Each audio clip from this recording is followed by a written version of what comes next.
Something happened to me on a dark night in 1976. It was December 19th, a day that would change my life forever. It was the day I died. We were dead for 19 minutes. When I came back, I did not come back the same. How do you feel? I did not come back alone.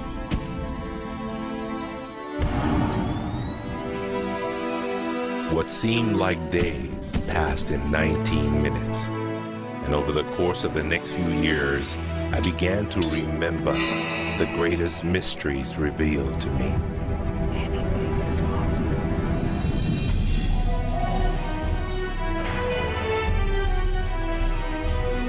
I discovered a secret beyond any secret.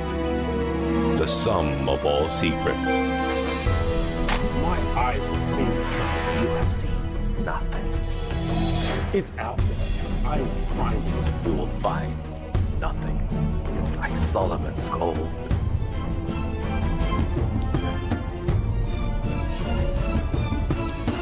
It was the key to Solomon's wisdom.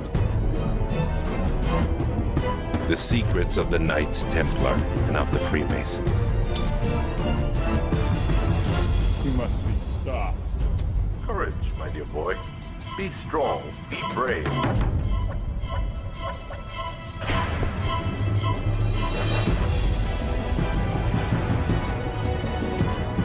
I challenged myself to find out everything I could.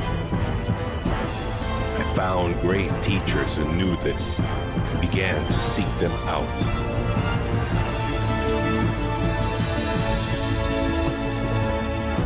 اسأل أؤمن واسمع. Ask, believe, and receive. I traveled the world, and the meta secret was revealed.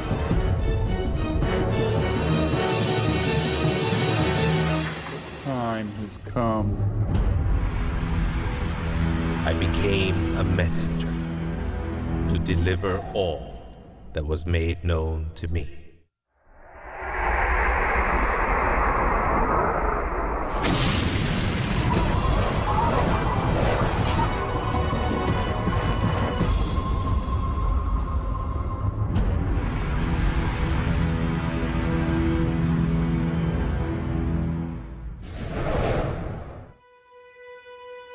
Hello there, I'm Bob Proctor. Meta is a nice word. It's a word most people don't understand. We talk about metaphysical, we'll say, oh, that's bad stuff. No, it's just what you can't see with these eyes. You got to see with an inner eye of understanding. Meta is beyond the physical. Do you know that 99% of our population has been programmed to let the outside world control the inside? If you want to get what you want, you let the inside world control the outside. That's what the meta secret's all about. The meta secret to wealth and abundance is doing what you love, following your passion, enjoying your life, being grateful for this moment, realizing that in fact, you already have wealth and abundance. You have wealth and abundance to the level that you allow it in your life.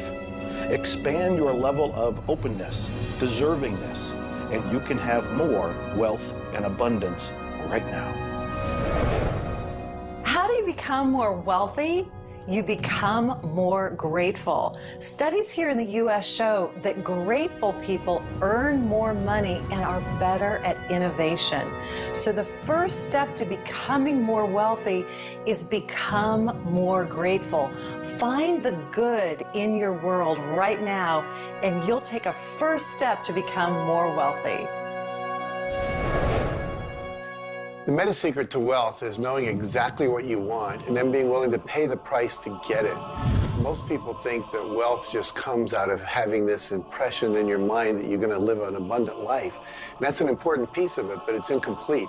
If you look at the word attraction in the law of attraction, the last 6 letters spell action, A-C-T-I-O-N. One of my favorite words is satisfaction. We all want to have satisfaction. And again, in Latin, satis means enough. enough action, satisfaction, enough action produces the result. You know, I've been very, very successful with the Chicken Soup for the Soul books, and everyone thinks, oh man, you were lucky, you had this great idea. And we use the law of attraction. We visualize and we put up posters around our office that simulate a bestseller list with our name #1. We visualize bookstore windows full of Chicken Soup for the Soul books, all of which came true. But there's a asking and a believing and a receiving, the 3 steps that I think of in the law of attraction. And the second part of believing is taking action. Because if you believe that your action is going to pay off, you'll take the action. So believing doesn't just mean like sitting there going, I believe I can be wealthy. It means doing the things that produce wealth. The key to abundance is to act in spite of fear, act in spite of doubt, act in spite of worry, act in spite of inconvenience, act in spite of uncertainty, act in spite of anything.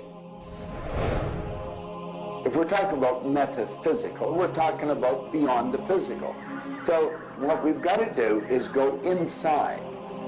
We have been programmed to live from the outside in. We're letting what's going on outside of us control what's going on inside. If we're going to get into the meta side of our own personality, we've got to get away from this physical instrument we've got and move into the higher side of our own personality. And start to understand that we live simultaneously on 3 planes of understanding. And we work from a higher to a lower potential. If you're working with electricity, any electrician, any engineer will tell you that you have to work from a higher to lower potential. If you go contrary to that, you're not going to get any use out of the electricity. Well, when you're working with the mind, you don't start with the physical and work up. You start with thought and work down. Thoughts are of a spiritual nature. Spirit's omnipresent. Where's thought? Thought's omnipresent.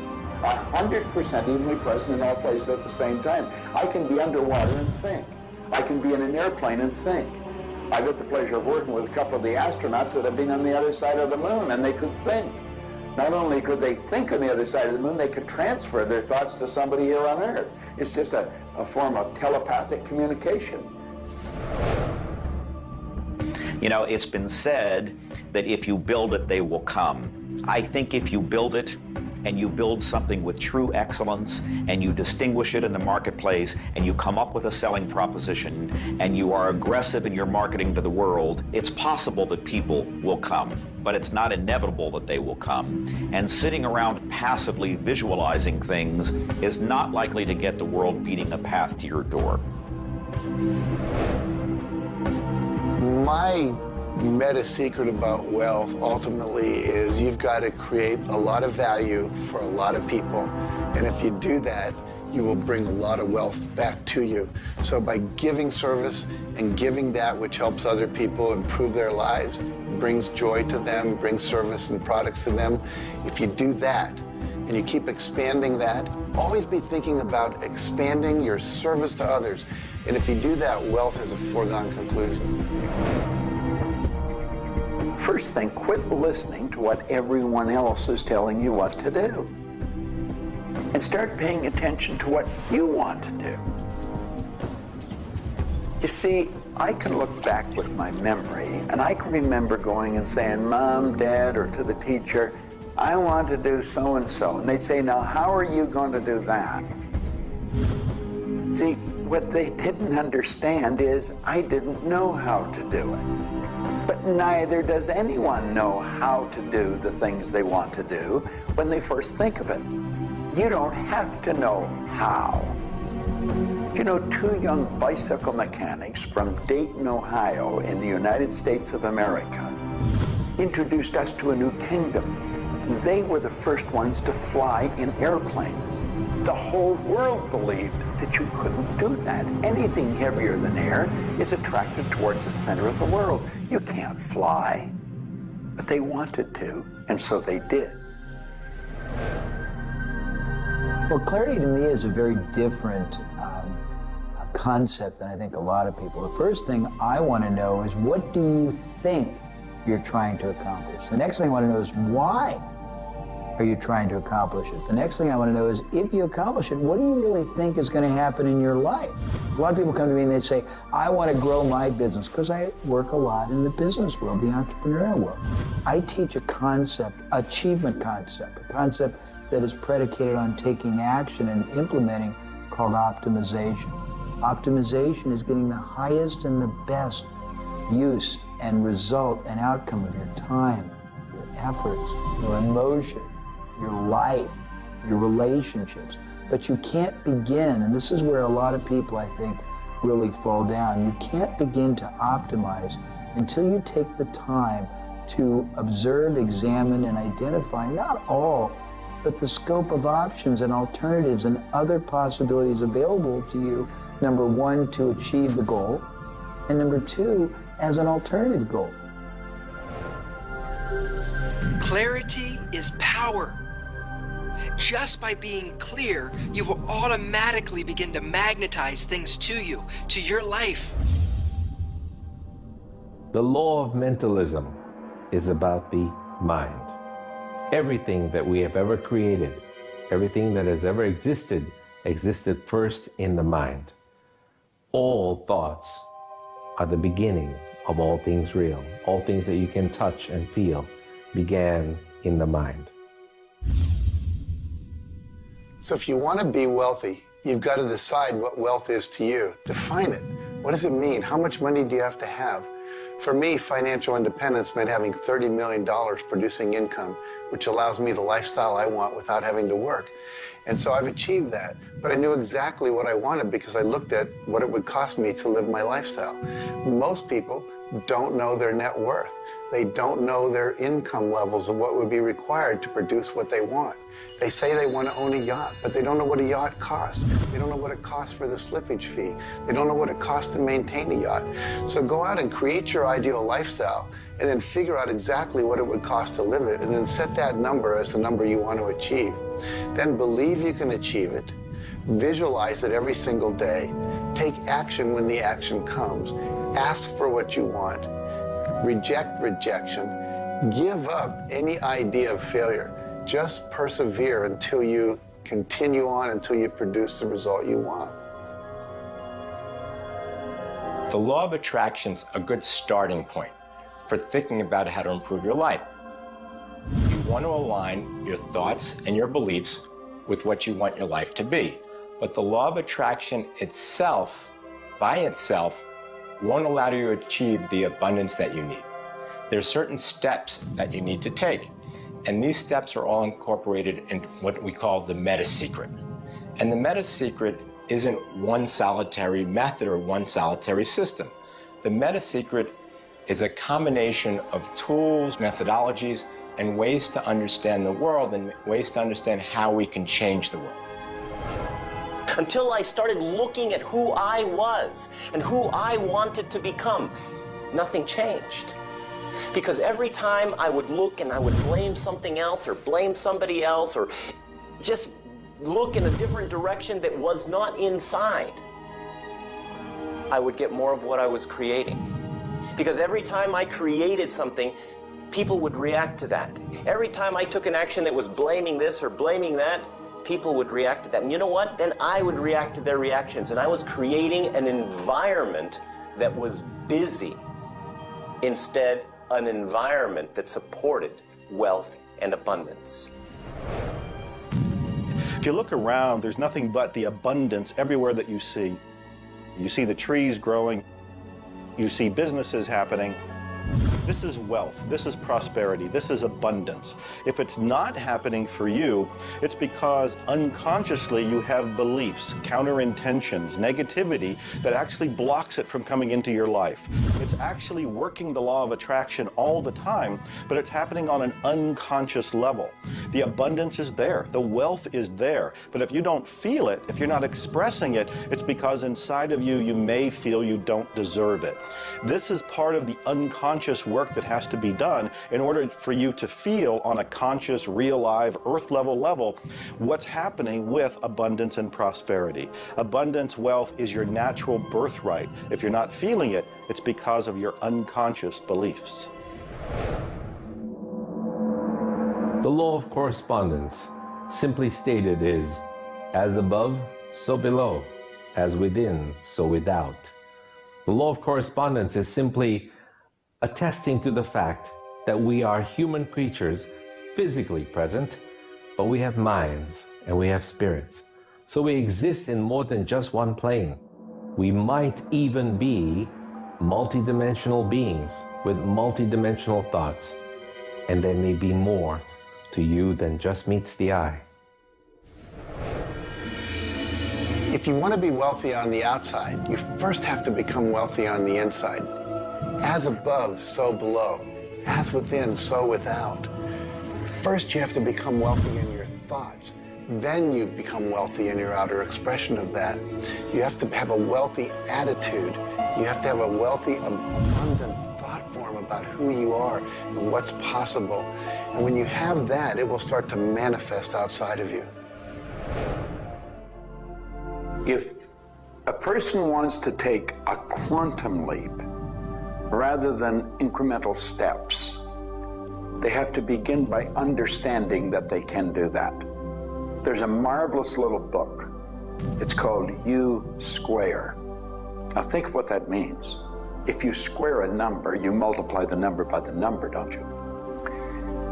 Well, when you square, you multiply your potential by your potential. It's astronomical. I mean, you just go off the board. The man that wrote the book, Price Pritchett, he said, when you're looking at a quantum leap, he says it looks ridiculous, utterly. But in retrospect, it looks like a natural thing to happen. It was without effort. It's with ease. And that's what quantum leaps are. What you're really doing is getting rid of limitations in your mind, and you're letting your mind just take off and build a great big idea. And you start before you're ready. You defy what the masses are controlled by. You've got to move into a space all of your own. Understand you're working with an infinite power that's omnipresent. It's with you all the time. It's closer than your breath. And you get in harmony with that and just release all thoughts of limitation and make up your mind you're going to take and just compound your effectiveness. That's essentially what I did. I didn't know what I was doing at the time. I didn't understand quantum leap, but I took my income from $4,000 a year to $175,000 in a year. And then it went over $1 million. And I had no understanding of what happened. Now understand this. I had been raised to believe that if you don't have a good formal education, that you'd never be able to do what I did. If you don't have experience, you can never do what I did. I had 2 months high school and I had a bad work record. But my income went from $4,000 to over $1 million a year. Now you can do that. And the first step is understanding that you can do it. Quit listening to people tell you you can't. And start to see yourself doing something really big. Write it out on a sheet of paper. Begin by saying, I am so happy and grateful now that I have turned my annual income to a monthly income. It's not just about attracting things to you. It's about learning to trust what you're attracted to. You are naturally going to be attracted to certain kinds of people, to certain movies over other movies, to places you want to vacation versus other places, to workshops you want to take or books you want to read versus other books. Trust what you're attracted to. It will take you where you need to go, and it may not always make sense to you. I remember going to a seminar, and there was a woman teaching about how to triple your income in a year. And at that time, I was probably more like a hippie than I am the entrepreneur that I am today.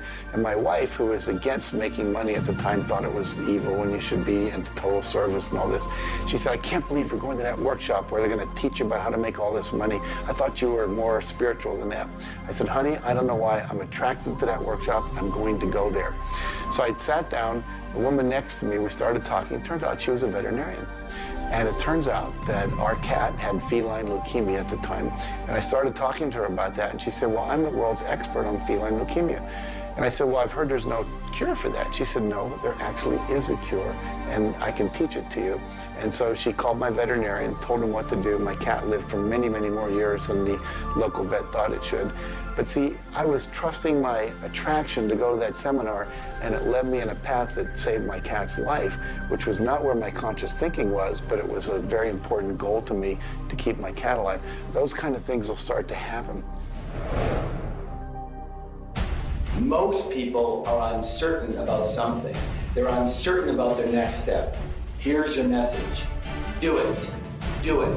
Whatever you're uncertain about, do it. Take the step. You will learn so much more. You'll get so much further faster by actually getting in the game than doing it, than thinking about it forever. One of my sayings is, one step in the right direction is worth 100 years of thinking about it. The law of correspondence, the law of mentalism, and the law of vibration all combine to help you understand that the notion of wealth is arbitrary. You're always wealthy in comparison to someone else. You choose a person to compare yourself with, or your wealth or your level of wealth with, and then you decide at that point to be happy with the situation or to be unhappy, and therefore change it. All of wealth is subjective. Understand this, and you understand that there's an ebb and a flow to your finances. The more comfortable you are with how you interact with the world, with the value you give in the world, with the service or the product that you give the world, then you begin to realize your place in the world. And by realizing this, you participate in the abundance that is all around you at every moment and at every time. It is all yours. From the beginning, it was yours. Until the end, it will always be yours.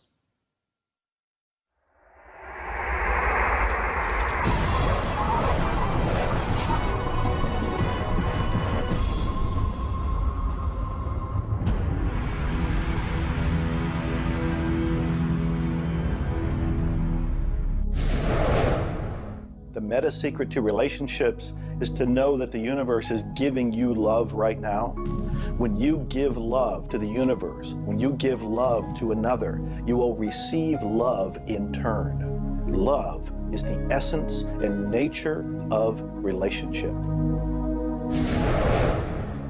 Relationships are a two-way street. It's not just about taking and giving and receiving and getting what you want, but it's also about giving. I like to say that each person should take 100% responsibility for the quality of the relationship. Because if you take 50-50, whenever it's not working, it's going to be their 50%. So if you take 100% and act as if everything in the relationship, you're creating it, and when it isn't exactly what you want it to be, say, how am I creating that? Take that curiosity and use it as a tool. And when you get the answer like, oh, I'm not coming home on time, I'm not listening, I'm not doing this, then you have the opportunity to shift and do the thing that produces relationship. A friend of mine wrote a book called Making Relationships Work. And the idea is there is work in making the relationship work. So be willing to do the work. Give as much as you get. The more you give, the more will come back. To have a better relationship with anyone in your life, first you begin by having a relationship with yourself. Treat yourself the way you would your very dearest friend. Love yourself regardless of all the crazy shenanigans you pull. Believe me, I do this every day. So if you want a better relationship with someone else, love yourself. Relationships are part of what the universe is giving you as a gift. The first and most important relationship is the one with yourself. When you love yourself, you heal yourself. When you love yourself, you become a magnet that people want to hang around, and you begin to attract other people and new relationships. It's all based on love. It's all based on non-judgment. It's all based on total acceptance. The universe has a relationship with you right now, and the universe wants to give you more. Are you ready to accept it? The concept that I can't live without you is a tragic statement to me. The idea that I need somebody else to complete my life, I need somebody else or my life's not worthwhile is a very sad statement, and I think someone needs to take a good look at themselves when they say that. When you start to think that thought, stop for a second and realize life is full of stuff, and sometimes stuff is potholes, and sometimes stuff is bridges are out ahead, and sometimes there's a detour in life. I heard somebody once say that sometimes the most beautiful scenes in life are the ones we observe on a detour. Have you ever gone on a detour and realized that your life wouldn't have been the same if you hadn't taken that twist or that turn in your life? Next time stuff happens, take a look. Maybe there's something better right around the corner. The law of cause and effect tells us that there's no such thing as coincidences. Everything that happens in this world happens because of a reason. Someone, somewhere, created a cause. It may not be something you are aware of. It may not be something we can even begin to realize or see at this level. But at some level, someone, somewhere, or a group of people, or even us, may have created it. And so as a result, we see the effect. We see the effect around us. We see the effect everywhere on this planet. Everyone asks me, Jay, how in the world can I have a better, a happier, a richer, a more joyous relationship?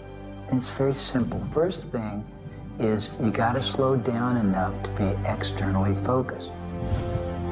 It's all about them. The more interested and externally focused you are on the other person, the more extraordinary their experience will be, and the more naturally they'll reciprocate it. The second, and you're watching me, and I've got a serious side, and you know that, but you got to get in touch with your childlike sense of curiosity, of innocence. The third is you got to be in the here and now, and that's so trite and said so often, but being in the here and now means connecting deeply and being aware of what people are saying and looking at them and being responsive to their feedback and their mannerisms. And the last thing, and the easy thing, is to, again, as I said earlier, enjoy the process. We are so busy, so stressed in our life, trying to get from one thing to another, trying to multitask, that the greatest way to have wonderful relationships is to commit. Commit, not just the time, but your being, to being there, to connecting. For me, the meta secret to relationships is to be the person you're looking for. Whatever it is you're out there looking for, be that and give it away. If you're looking for someone who's loving and kind and compassionate and generous, you need to be loving, kind, and compassionate and generous. Whatever it is you want, you've got to be that and express that out into the universe. And whatever you express out is going to come back multiplied. The meta secret of relationships is for you to develop an identity that brings out the best in your partner and helping your partner to be the best that they can in order to bring out the best of who you are. Criticism seems to be a big problem.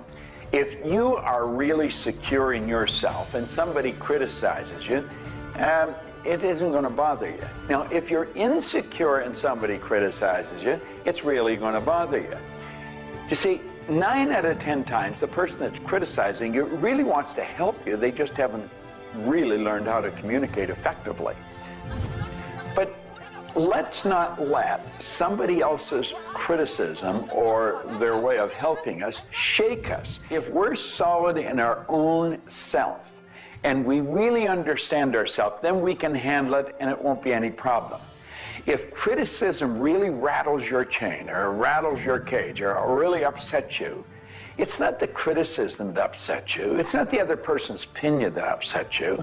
It's how you react to it. And you see, if you were really solid within yourself, you would respond to it. You would thank them for it and say, but I really don't choose to do that. Or you'd say, well, thank you, that's probably a good idea, I'll try it. But they're not going to knock you off track. So it goes back to have a good, sound self-image, a good image of yourself. Maxwell Maltz wrote a beautiful book on that way back around 1960 called Psycho-Cybernetics. Psyche-Cybernetics. Cybernetic is the communication mechanism in our mind. It's the image that we hold of ourselves. It's like a life-governing device. Well, you've got an image of you just same as I have an image of me. And our image controls how we walk, how we talk, how we dress, how we meet and greet people. And it also controls how we handle criticism when it comes our way. And it will come your way, just same as it comes to me and everybody. We want to be solid in our own belief about who we are and what we are. Let's really get to know ourselves. And then, rather than react, let's respond. It doesn't matter how they approach, whether they're diplomatic and trying to help us or whether they're trying to find fault. It won't really make any difference. We will listen to what they have to say, listen to it, and then we'll either accept it or reject it, but it isn't going to affect the relationship with the other person one bit. There is masculine and feminine in everything. Nothing is entirely masculine, nor is it entirely feminine. We have different aspects of yin and yang, of harshness and softness, different aspects of masculinity and femininity in everything. If you take a look at life and see it all as a combination, see how we are always living in combination, then you begin to realize and to also appreciate the law of gender. Relationships are about communion, taking our life and making it sacred through connection with another human being. So communion and making sacred is what relationship is all about. You know, there's a lot of lonely people around. And if you're lonely, I'm going to let you in on a secret. You're always going to be lonely until you become friends with yourself. If you're looking for company outside of yourself, you're looking in the wrong place. You want to go inside. And when you get to really look at you, you're going to feel so good about you. You're going to love yourself. Now, you see, as a little kid, you were probably taught, don't love yourself, that's conceit. I know I was, and most of the people I know. That's not conceit. That's a healthy, conscious awareness of who we really are. I'm not talking about an ego trip. I'm talking about really becoming acquainted with yourself. You've got to build a good relationship with you, or you're always going to be lonely. When you get angry, look at it as, okay, this is a gift. I need to release something here. And in that process, relationship becomes a school for growth instead of just like it's someone that's going to please me. Look at how can I serve them and how can I learn from them, as opposed to how can I manipulate them to give me all my needs met. If you do that, you're going to end up with a much better relationship. If you're in a relationship where you're not experiencing full love, the way to change it is not by changing the other person. It's by changing yourself. You look within yourself and you start to feel grateful for everything about you. As you change your relationship with yourself, magically, the outside relationship will change as well. You will suddenly see it transformed. You will suddenly see that there's love in that relationship with that other person. But you don't change the other person, you change you. A lot of people spend valuable time in their life focusing on the past. I could probably spoil your week if I reviewed the first 26 years of my life. My life was a mess. And you know, at the end of 26 years, imagine living for 26 years and looking at yourself, you're unhappy, sick, and broke. I had a guy look at me and he told me I was one of the most miserable people he had ever met. And he was right. I was plain miserable. He said, you're always sick. I didn't have a terminal illness or anything, but I was always backache, headache or something, and I was always broke. He said, why don't you change it? Well, as long as I kept focusing on what led me to this point, which was a bad trip, I was going to create more of the same. And he said, let it go. Forgive it. If you're looking for love and not finding it, it's no doubt because of a lack of forgiveness in some area of your life. This is true for all of us. You want to look in your life, look at your past, look at all of your relationships, and ask yourself, where have I not forgiven? Myself, my parents, my siblings, my neighbors, my relatives, my business partners, where have I not forgiven? When you go and forgive, you release the energy that allows the law of attraction to bring new love and new relationships into your life. How do you do this? You look and ask yourself, where have I not forgiven somebody? Somebody's going to come to mind. It could be you. The second thing you do is say, can I forgive them? Can I forgive myself?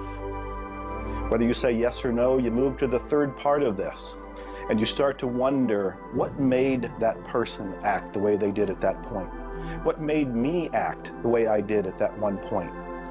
And you start to go deep into understanding the psychology of behavior, and you realize we're all doing the best we can, yourself included. At that point, when you can forgive yourself and you can forgive these other people, whoever it might be, for whatever may have occurred, when you forgive them, you release all of the energy that's been stuck psychically within your own mind and your body and your soul. And when that releases into the universe now has an open pathway to return to you new love, new relationships, new blessings. It all begins with forgiveness, and you can do that right now. When we talk about love, we're talking about the greatest word in the world. Leadership is a great word, but no word compares with love, because without love, you're dead. There's life in love. There's forgiveness in love. There's really everything. There's thankfulness in love. Now, the problem is learning where do we start, because we find sometimes in families there's no love. In marriages, there's no love. But we quit looking around. If we start learning, it begins with me. And when we start learning, we're not too loving ourselves. And it begins with your learning. To me, you could say you're loving, but unfortunately, you love people you like. Love has to be unconditional, loving those you don't like. Now, in my case, when my wife married me, she said she loved me. I told her I loved her. But as soon as we got married, I would say, I love you. She said, well, why don't you act like it? I say, I do act like it. She says, you have a funny way of showing it. I say, well, I love you enough to die for you. She says, try living a little. And so I discovered, as loving as I was, I didn't fit her definition. The law of gender, the law of vibration, and the law of rhythm. All of these figure in relationships. You see, love is a dynamic. Any relationship is a dynamic. When you are actively relating, that's when it's alive. That's when it's fun. When you sit back and you start to look at the relationship, then it becomes static.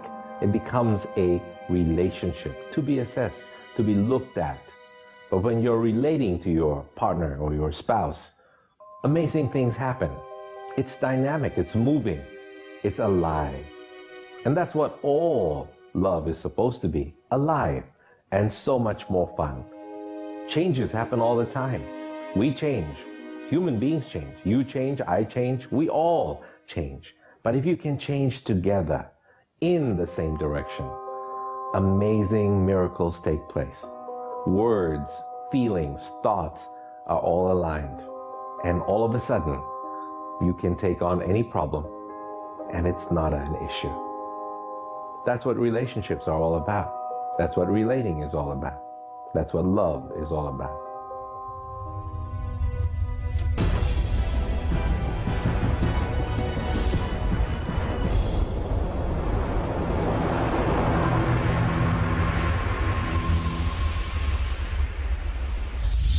はじめに言葉ありき、すなわち、クリエイターなるものはやはり言葉、振動を用いて全てを設計されたんではないかと思うんですね。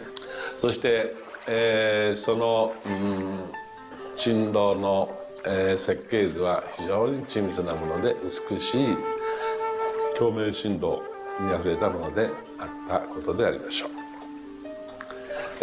う。もし、先ほどの実験をやったように、非共鳴、同士の組み合わせであるならば、それは破壊的なエネルギーとなって、命を形作られるからです。私たちの体は最終的にクリエイターの、いろいろな、試行錯誤によってだんだんこう単純なものから、微生物だとか海の中のものとかそういうものから、小動物始まって複雑なものになっていって、最後の芸術作品として、クリエイターなるものが作られた結果、私たちはあるというふうに思うんですね。その本来の設計というものが、バランスの取れた振動の組み合わせというものが、何らかの要因によって崩れていくときに、私たちはストレスを持ち病気になっているんだというふうに考えています。As you've already seen from Dr. Masaru Emoto, water makes up 85% of our body, and the thoughts we think actually create a vibration in the water that has memory. And so you have to think positive thoughts. Again, we go back to forgiveness and letting go, thinking positive thoughts, expecting to be healthy, not listening to what people tell you, not taking in beliefs. I have been out in the sun my whole life. I've never gotten skin cancer, don't intend to get skin cancer, and when stuff comes on about it, I choose not to listen to it because I know that belief would affect me. So I believe that I am a person that my spiritual connection keeps me healthy. Also, though, I work on the level of the physiology of the body, the biochemistry. It makes sense to play at that level. I eat organic food. I drink healthy water that's not contaminated with chlorine and all the stuff they put in it, so I filter my water. I eat the right kinds of nutrients for my body. I've found out what I'm allergic to, and I've basically eliminated those from my diet. I exercise, so exercise and keeping my body toned. We want to have resistance exercise. We want endurance, which means we need to jog and do aerobics and things like that.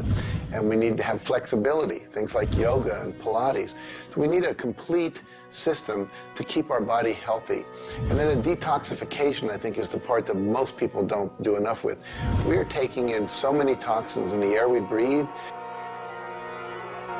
But if you will cleanse on a regular basis, I cleanse every Monday. I just do a cleansing diet where I just drink liquids and then I don't eat anything else, and my liver has a chance to get rid of all the toxins that are in my body. I want you to understand that you have a marvelous mind, and you can do anything with it, and don't ever listen to anybody that tells you you can't. You want to start to look at yourself not as a body or as a name. Like, I'm not Bob Proctor. Bob and Proctor are just two words. You've never heard anybody phone into school and say, body's not coming today, it's sick. Never hear anyone say, hand, it's my hand, my body, my name. Well, you see, there's something wonderful about you and something wonderful about me, and it's the same thing. We have a marvelous mind. We're creative beings. Talk to your body. You're not a body, you live in a body. Now, this may sound silly because maybe nobody's ever said this to you before, but go around just repeating maybe 1,000 times to yourself, I'm not a body, I live in a body. I'm not a body, I live in a body. I'm not a body, I live in a body. Then start telling your body to relax. The meta secret to great health is to feel good now. You do that with good thoughts, you do that with good food, you do that with plenty of sleep, you do that by doing what you love. That's the meta secret to great health. The meta secret to health is to honor your body. Listen to your body. Are you tired? Are you hungry? Are you thirsty? Do you need time to play? Have greater health. Honor your body. Health. Not just physical health, not just eating the right things and getting exercise, but let's talk about emotional health. This means doing what you love, loving what you do, looking forward each day, researching, helping other people, giving back. This is the meta secret to emotional health. To me, recognizing the divine component in us has a twofold effect. On the one hand, it's incredibly humbling, because how many of us really live up to being godly? How many of us really maximize the God-given talents that we're given? How many of us really live lives of fulfilled potential? So on the one hand, it's kind of intimidating, but on the other hand, it's very inspiring.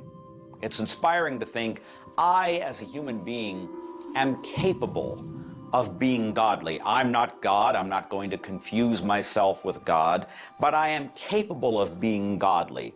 I am capable of a goodness which can resound around the world.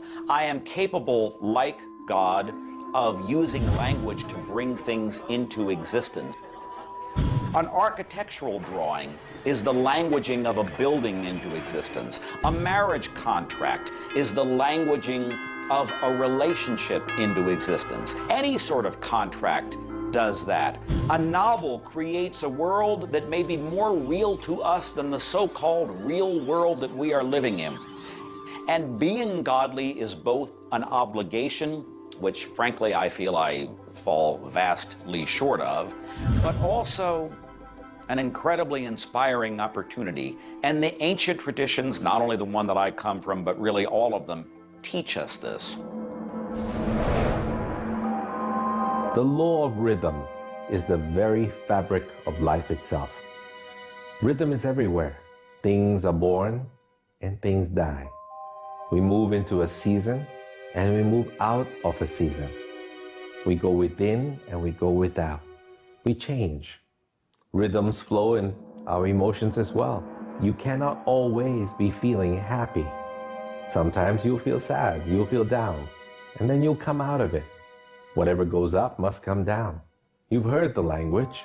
Rhythm is exactly that.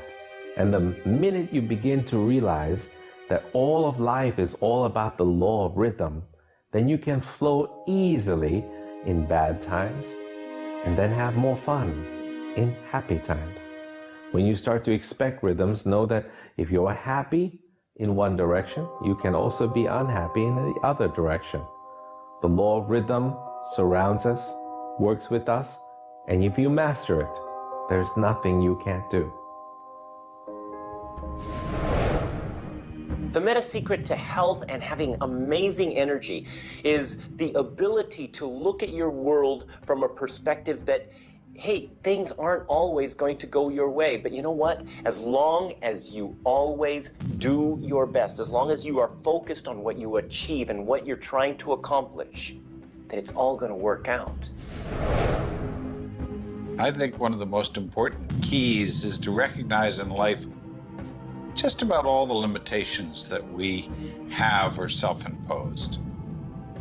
To realize that is the greatest breakout, the greatest. I talk about staging jailbreaks in your life, breaking out of the mental prisons, getting over the walls of the self-imposed impossibilities in life.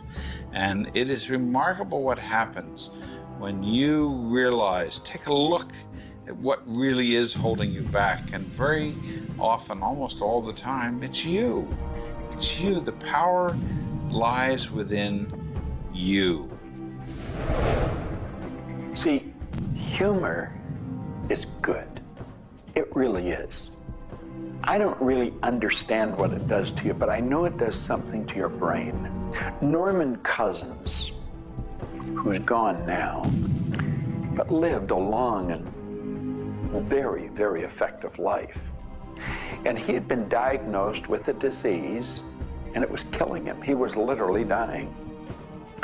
And one day he got thinking to himself, if sadness and sickness are hooked together, then happiness and health must be hooked together. And so he had people bring in old movie films of Laurel and Hardy and all kinds of different old actors, funny stories. And he started to play them. They made him move out of the hospital. So he rented a suite of rooms in a hotel. And he had these movies playing all the time. And he was laughing, a real belly laugh. And he got better. Now, I think you know when you're laughing, you're feeling good. Start to laugh at yourself. When you make a mistake, laugh at yourself. Don't get serious with yourself. It plays a very, very important role in a healthy, relaxed life. If you want to study it further, get into some of Norman Cousins' material, and he'll explain exactly what it does to the brain that controls the vibration of the body. Start laughing a little more. Have fun. The mind can't be all it is designed to be without the body being everything it was designed to be. But we basically thwart both. Or you can have a great relationship. You can have a great financial situation. You can have a great family relationship. And the big problem in our society, certainly in Western society, people don't exercise, 92% of people don't exercise, they don't eat nutritious things, they don't complement to compensate. It's very simple.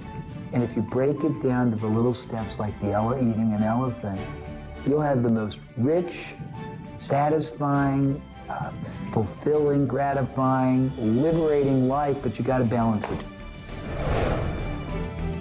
Health is all up here. All I know is right now, I don't have a voice, I don't have much sight, I don't have a hearing. My strength is gone. However, I have never been more excited and thankful in my whole life. The law of vibration simply states that everything is in motion. Nothing stays static. At some level, even though something may appear as if it's not moving, its molecules are moving, its atoms are moving. Everything vibrates. Not just your thoughts, everything. Now, I do understand that disease cannot stay in a healthy vibration. It just cannot. I also understand you cannot turn disease into health, but you can release disease and recreate health. You see, your body is changing at the rate of millions of cells every second. And it's the thought patterns that you hold in your mind that control the vibratory rate of the body. Your brain is an electronic switching station. There's all kinds of material written on thought, on attitude, and on health. And I do know this. If you are suffering from a physical disease, quit talking about it, quit thinking about it. Go to a very competent medical doctor and follow that person's advice, because he or she will tell you what to do physically, but at the same time, instantly begin visualizing every molecule of your being in harmony with the law of vibration. Now, I would have an affirmation that I would repeat.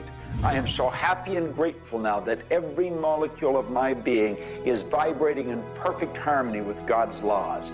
My body is getting healthier and stronger and more vibrant every minute of every day. And repeat that. Treat it like a mantra. I can't predict what's going to happen for you personally, but I do know that hundreds of people, if not thousands of people, have experienced healings and cures by beginning to change their thoughts about what's going on in their body. In my book, The Attractor Factor, I talk about a person who had cancer. She experienced the idea of forgiving everybody and everything in her life, and she went through the process of doing that, working with a coach. She then went back into the doctor's office. They opened her for surgery, and there was no cancer. It was gone. By forgiving everybody in her life, including herself, she transformed her body. She reached this place of healing and this place of peace. And as a result, she experienced a cure.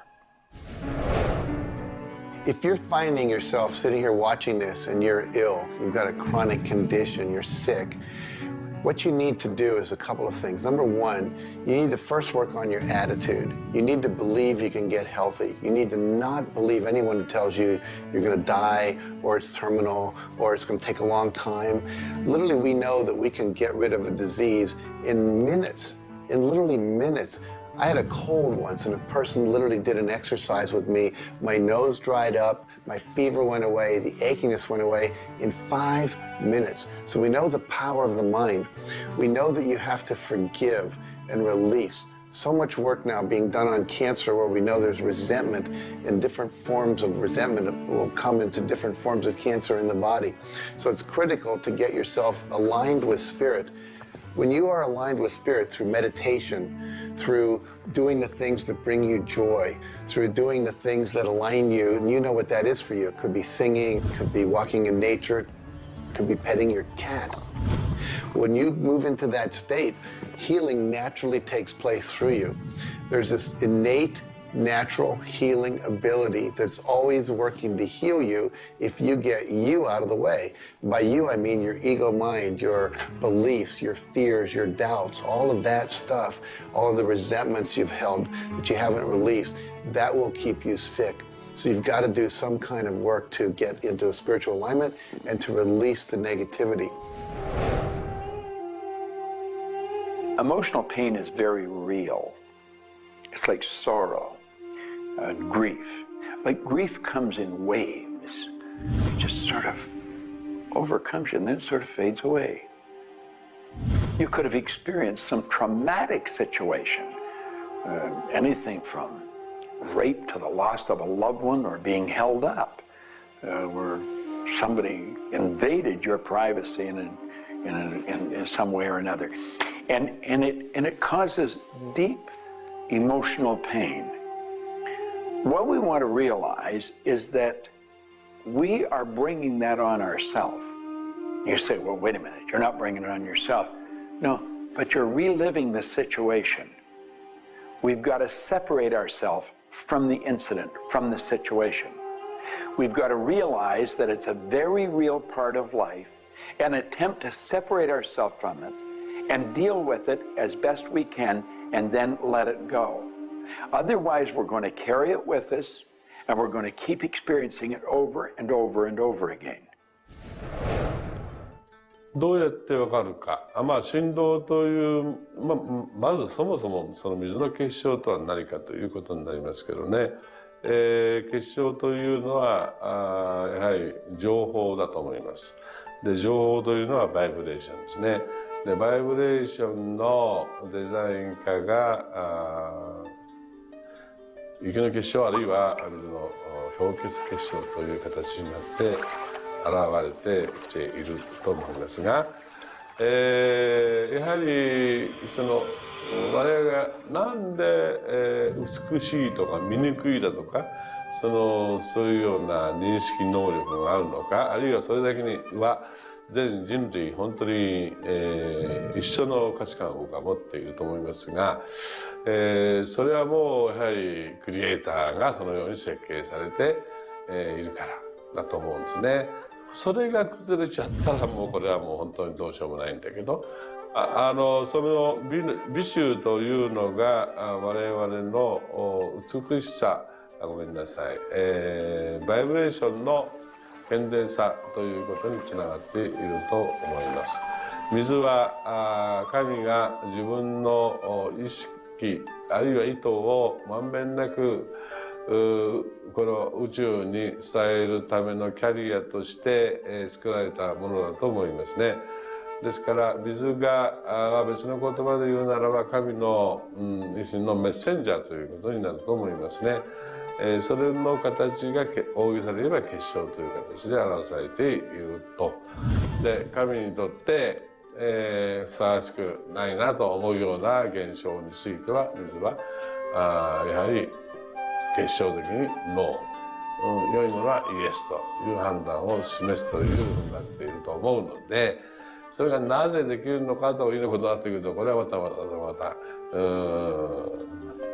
僕にとっては来世の研究課題かもしれません。Stress is caused, in my opinion, when we take our power and give it to the problem.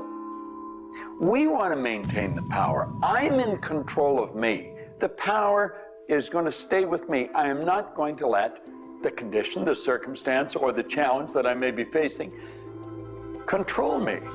You can make a decision right now that you are going to maintain your power and you're going to let everything outside stay outside, and you know that when you're in a totally relaxed state, the solution to problems come. Quit getting involved in these sophisticated stress management deals. Release the stress. Let it go. You're in charge of your body. Just say peace, be still. Visualize a beautiful lavender energy flowing right into the crown of your head and circulating right through your body.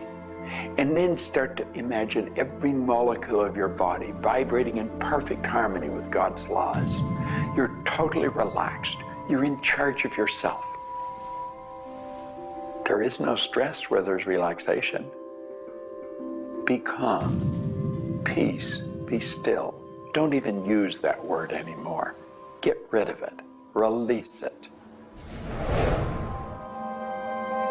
The laws of cause and effect, of rhythm and polarity, come into play when we talk about your health. Your body is an amazing symphony. Amazing miracles taking place on every part of your body. And what holds it together are fields of force that we cannot even begin to understand. Every day, your cells are renewing until you have new organs generated all the time. Your body and your cells are repairing themselves even as they remove toxins from your body. I can't help to wonder sometimes if you gave that entire symphony a wonderful environment filled with fields of happiness and radiant joy and vitality, how that growing, renewing process might work a little bit better, sort of like happy children in a playground.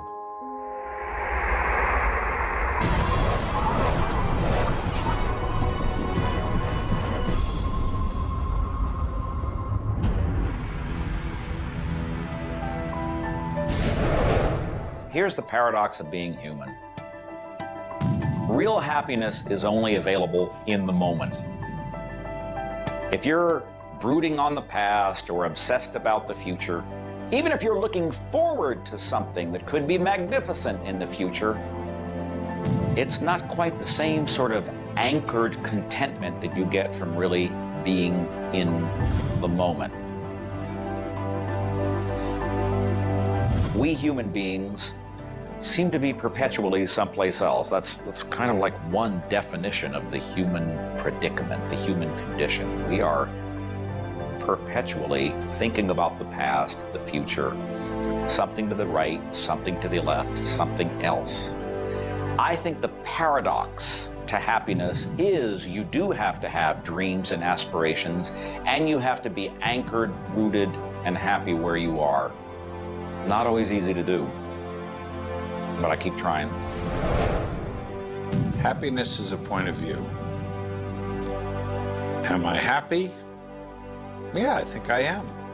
How can somebody always be sad? Of course we're sad when we lose somebody that we love, or that when the project we're working on so long doesn't work out. Temporary sadness is a very human condition. How can you be happy? Maybe by finding things to do that make you happy.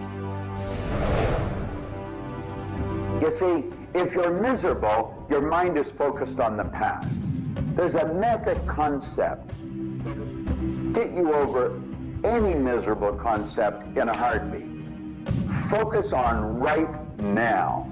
See, you're miserable because of something that happened that you didn't want to happen, or something she said or he said or they did. Forget it. It's in the past. And quit worrying about the future. Have you any idea the number of electrical charges must fly through your body for the simple object of writing your name? See, your brain is an electronic switching station, and you've got one. And you can activate brain cells. You can set up any vibration you want. If it's a negative vibration, you're going to be unhappy. If it's a positive one, you're going to be happy. Every brain cell is a positive and a negative pole. Everything that you look at is going to be impregnated into cells in your brain. Now, you're either going to look at the positive or the negative side of it. What side do you want to live in? I choose to look at the good side of a situation. Put yourself in a good vibration. Think of the blood in your body. Do you know it circulates through hundreds of miles of passageway every 33 seconds? It carries all the food in and all the garbage out.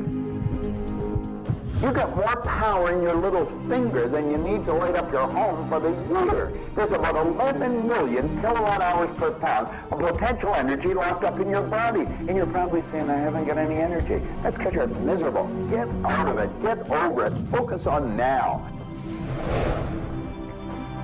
One of the most important things you need to do in your life is discover your life purpose. I believe that everybody is born with an individual and unique purpose. And when you are doing your life purpose, when you're living it, expressing it, fulfilling it, you're happy. And so many people have talked about joy being your guidance system, that when you're off purpose, you're not happy, you're not joyful. And so this joy, this inner experience of happiness and joy is a way of saying, oh, I'm on course, I'm doing the things I'm supposed to do. Stephen Covey said, you know, you don't want to get to the end of life and get to the top of the ladder and find out the ladder was leaning against the wrong building. You can be very, very successful. And we see people with all the cars and the toys and the money and the society recognition and so forth, but they're not happy because they're not fulfilling their purpose. Think about it like this. A rose has to be a rose. A chrysanthemum has to be a chrysanthemum. A geranium has to be a geranium. And yet we as people have been given choice. The choice to pursue any number of things and do whatever we want to do. But unfortunately, most of us have been talked out of our purpose. If you want to be happy, come back into this moment and do what you love in this moment. You should absolutely work toward improving your life, improving the world, improving your relationships, improving your finances. Every sort of conceivable improvement at a micro or macro level should indeed be your agenda. But if you are not happy with things the way they are, then your happiness is perpetually on hold pending a condition that doesn't exist yet. If you do that, you will never be happy. You have to realize that the point of power in your life is in this moment. People think about the future and they throw their power into the future. There is no future. When it gets here, it's called now. It's called this moment.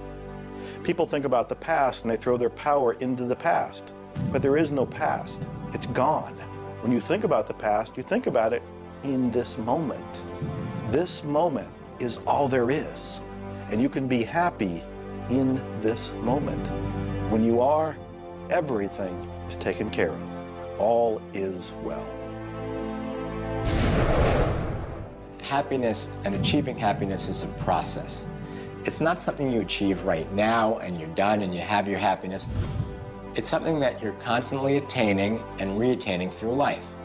And the way to do that is to really understand what brings contentment in your life and to achieve that. And one of the key things to remember in terms of happiness is that part of this process is sharing happiness with other people. The more we share happiness and the more we teach other people how to bring happiness and fulfillment in their life, the more we'll be happy and fulfilled. So continue with your journey of greater fulfillment, and you'll have more happiness in your life. The law of polarity is about dualism. Everything exists in relation to something else. There is no person that's entirely good. There is no person that's entirely bad. There is no entirely hot or entirely cold. It's always hot in relation to something else that's colder. It's always colder in relation to something else that is hotter. We move in directions as opposed to moving in a static field. We always move from one place to another, from one thing that's more pleasant to something that's less pleasant, or something that's unpleasant to something that's more pleasant. There is a movement, and this movement exists because of polarity.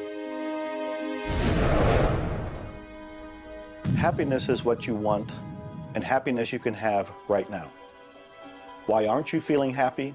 Why isn't anybody feeling happy? Because psychologically they use unhappiness as a motivator. They think by being unhappy, angry, desperate, frustrated, whatever the feeling might be that's not happiness, that it will whip them forward. It'll make them take action. And it's something that actually shoots themselves in the foot. Because when you are happy now, which is available to you right now, you know what your choices are. You can see what your decisions are to be, and you can more clearly decide on what to do next. It comes into really understanding something about ourselves. We should start at a very early age, and we should ask ourselves, who am I? You know, what really makes me tick? And get to know ourselves. We're in a hurry to get a car or build a business or buy a house. We should introduce ourselves to ourselves.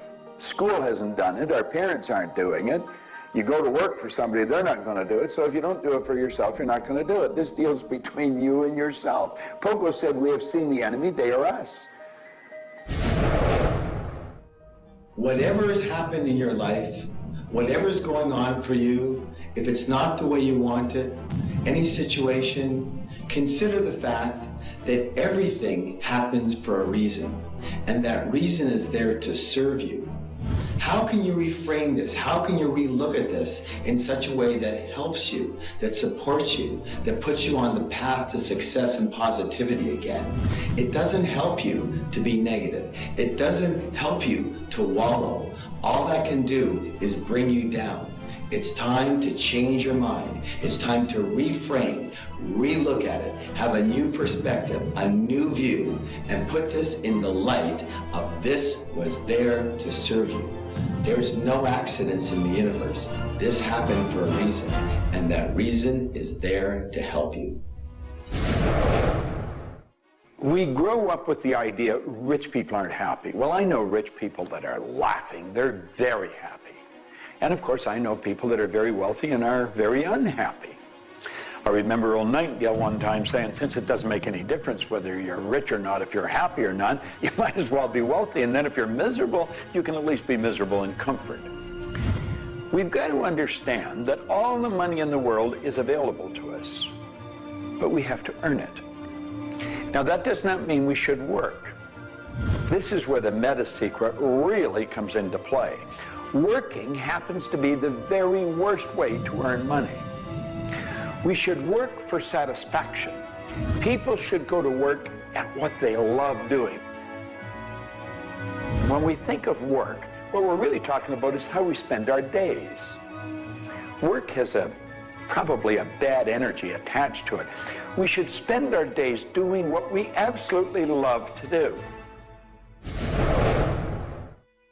When it comes to the fear of failure, you look at your life and you ask, if I pursue my dream, my passion, my love, and it doesn't work out, will I still be okay? Can I still love myself? Will life still go on? When you realize that the answer is yes, you remove the fear of failure.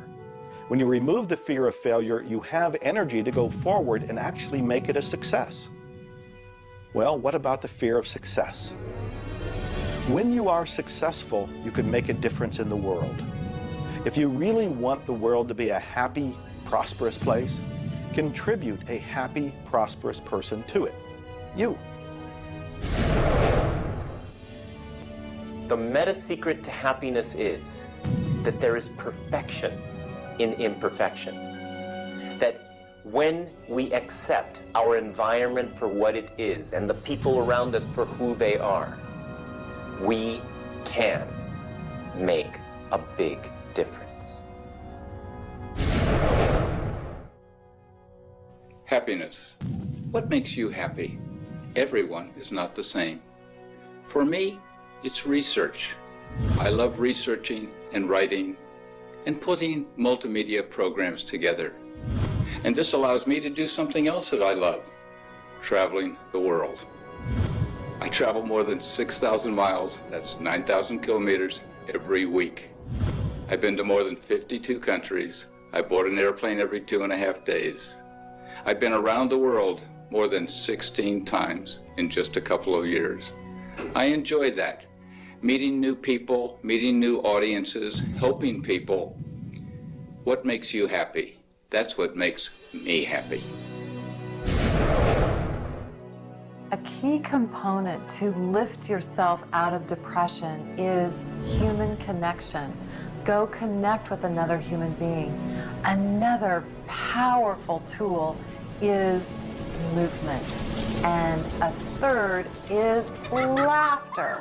Go play and have some fun and watch your spirits begin to lift. The meta secret of life is to realize that the journey is the thing. I believe the first thing a person should do is establish a purpose. Why are you even here? Why do you get out of bed in the morning? Why are you living? I honestly believe every one of us are hardwired to do something. So how do you decide on your purpose? You decide on it by asking yourself, what do I really love doing?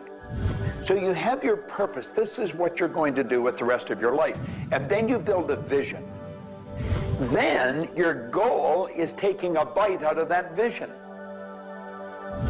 Now, when you do that properly, you're going to love what you do. When you wake up in the morning, you can't wait to get going, and you're going to be doing it until you go to bed at night. Therefore, all of your day, all of your hours are filled doing with what you love to do. That's called living. Everything else is dying. See, there's a basic law of life. It says create or disintegrate. You're growing or dying. Find out what you love, dedicate your life to it. Most of us, when we approach happiness, are looking for someone out there to make us happy, some event to occur, and then we'll be happy. If I get to the retirement stage, if I get my car, if my wife is nice to me, if my son comes home on time, then I'll be happy. The truth is, happiness is an inside job. It's a choice. When I have an expectation on how someone else should be, I've given my power over to them. What I want to do is simply learn how to create joy and happiness inside myself. And we can do that in numerous ways, by doing the things we love, by focusing on the good qualities in ourselves, by choosing to focus on the good qualities in others instead of being judgmental. Once we realize that happiness is an inside job, and I get to be as happy as I choose to be, not as happy as other people make me, the reality is I can move into a state of pretty much constant joy and bliss. Stuff happens. Life happens. And then you get to choose. Look, you have a mission to do. You have to find meaning in your life, and you have to share it with others. There's a whole world out there that is suffering, that is in survival. They are grieving and they are hurting. You and I can make a difference. You begin right now by looking at your life, no matter what's going on in your life right now, and you find the good in it, the positive in it, the growth-oriented reasons for whatever it happens to be.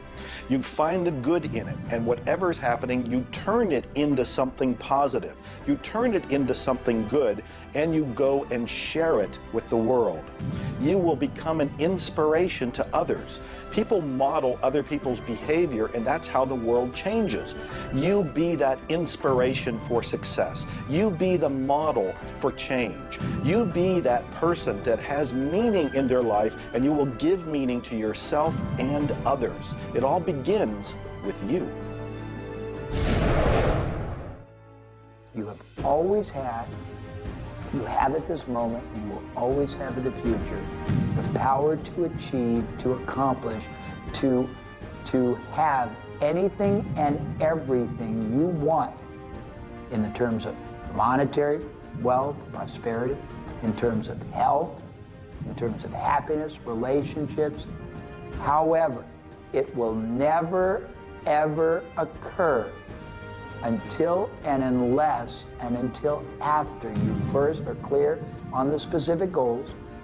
Number two, you are very clear on the action steps. Operative word is action steps you have to take. Number three, you have an action step-based plan, a strategy, and the steps are just the tactics. You implement it in a timely, regular, scheduled way. Number four, you monitor, you pulse, you really pay keen attention to your progress. And you adjust if it's not what you want, and you adjust higher if it's better than you want. And number five, you focus on other people's benefit. You don't be self-consumed. You do those five things, the world really is your oyster. You know, you find people that are quite comfortable with what's termed uncertainty. The truth is there isn't any uncertainty. There's only the law. And the law decrees that everything happens the way it's supposed to happen. If we build the image in our mind of what we want, and we're true to that image, that'll control the vibration we're in, that controls what we do, and it controls what we attract. Now, the problem is, we let that image get out of the way every now and then, and we're controlled by something outside. And that takes us off track. We've got to correct it and come back on track. But a person that has direction in their life, there's no uncertainty. There's only good stuff coming. It's stuff that's going to cause the image in our mind to move into form. And so we wake up every day wondering what part of it's going to show up today and where's it coming from and who's going to deliver it.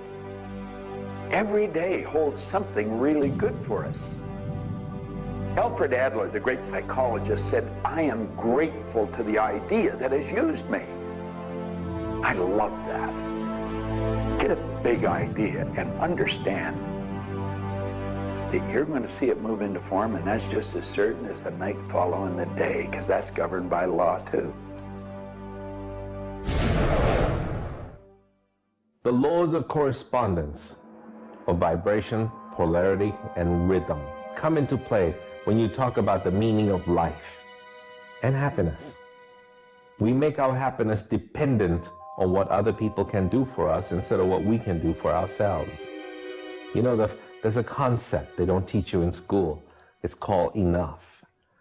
Sometimes what is enough for one person may not be that way for somebody else, and we want more.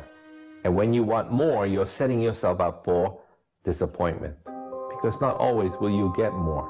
Sometimes you do, but it's not all the time. I don't know who told us on this planet that everything is going to go our way. Sometimes things will go your way, sometimes they won't. We've got to learn to accept this. That's the rhythm and the flow of life. All of life is filled with possibilities. And when you see possibilities, well, it allows you to accept failures as not final.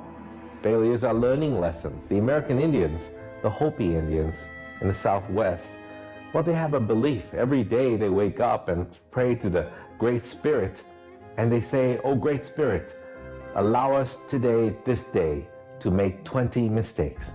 You see, they believe that by making mistakes, by failing, you actually learn more. You add to this wonderful fountain of wisdom that is called you over a period of time. And if you don't fail, they say, you don't learn anything. So how many times have you failed? I know I have failed a lot. But over the course of the years, I also knew something that was different. And that was that I was responsible for my own happiness. I knew that there was laughter everywhere, but I also knew that if I wanted to participate, that laughter has to come from inside, not from outside. And that's the nature of spirit, and that's the nature of who you are, and that's the meta secret to everything possible. This is our home. We have nowhere else to go. Earth gives us everything we need to celebrate life. Everything you do will either hurt or heal our planet.